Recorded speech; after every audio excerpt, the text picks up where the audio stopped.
Seerah Course, Episode 6, The Battle of Uhud.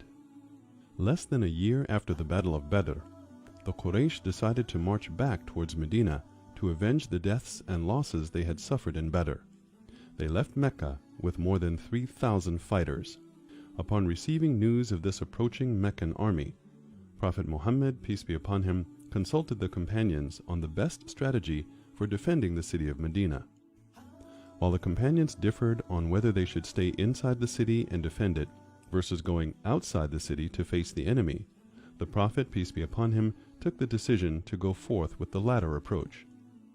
The plan was to go to Mount Uhud and face the enemy there. On the way to Uhud, 1/3 of the Muslim army decided to leave the ranks, following the lead of one of the hypocrites who had cited the excuse that his personal suggestion of defending from within the city was more rational, and that he actually didn't expect a battle to take place to begin with. Although this lowered the morale of the Muslims, their loyalty to Allah and His Messenger was unwavering, and it kept them steadfast on the mission ahead of them. The location selected by Prophet Muhammad was a cove-like area in front of Mount Uhud, protecting the Muslim camp from 3 directions and allowing for only one direction for the enemy to attack them. He placed 50 archers on a small mountain which was in front of the cove-like area. This allowed the Muslims to force the battle to be concentrated in a very small area. Hence, a large army would not have amounted to much of an advantage for the attacking army, as they would have to squeeze through the narrow area. The 50 archers were commanded by Prophet Muhammad to remain in their positions no matter what happened during the battle. In fact, they were instructed not to leave their positions even if the battle got to an extent where they can see their own companions being slaughtered in the battlefield. They were to remain until the command came instructing otherwise. When the battle started off, it looked like an easy victory for the Muslims. The Quraysh were disoriented as they began to suffer heavy losses, forcing them to start retreating. And once they had retreated, assuming that the battle was over, most of the archers began to leave their positions. They had seen the flag of the Quraysh fall, and had noticed a lot of their companions beginning to collect the war booty. This was when Khalid bin Walid, one of the commanders in the ranks of the Quraysh, saw an opportunity.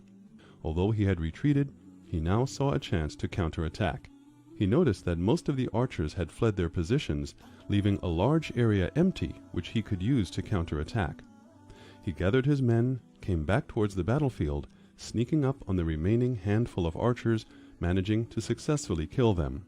That allowed the Quraysh to counterattack from the large open area, as the Muslim army had stretched thin.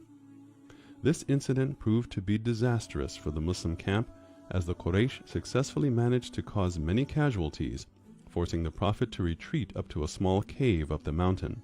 Being in the most mortally vulnerable situation he has ever been, Prophet Muhammad suffered various injuries. In the meantime, rumors had also spread that Muhammad had been killed, causing a blow to the morale of the Muslim army. The Quraysh began to believe that they had killed Muhammad, peace be upon him, and that ended up working in favor of the Muslims, as it gave them the assumption that they had achieved their objective, leaving the battlefield to head back to Mecca. The Muslims, although looking victorious initially, succumbed to defeat as the archers, heedless to the command of the Prophet, left their positions in haste. Allah mentions this incident in the Quran. And Allah had certainly fulfilled His promise to you when you were killing the enemy by His permission, until the time when you lost courage and fell into dispute about the command given to you by the Prophet, and disobeyed after he had shown you that which you love, war booty. Among you are some who desire this world, and among you are some who desire the hereafter. Then He turned you back from them defeated, that He might test you. And He has already forgiven you, and Allah is the possessor of bounty for the believers. Surah Al-Imran, verse 152. There is profound symbolism in how the tables had turned for the Muslims in this battle. In the beginning of the battle, the Muslims, heeding to the command of their Prophet, were successful in their assault. However, the tables had turned for them the moment a small group of them defied the commands of the Prophet and left their strategic positions on top of the small mountain.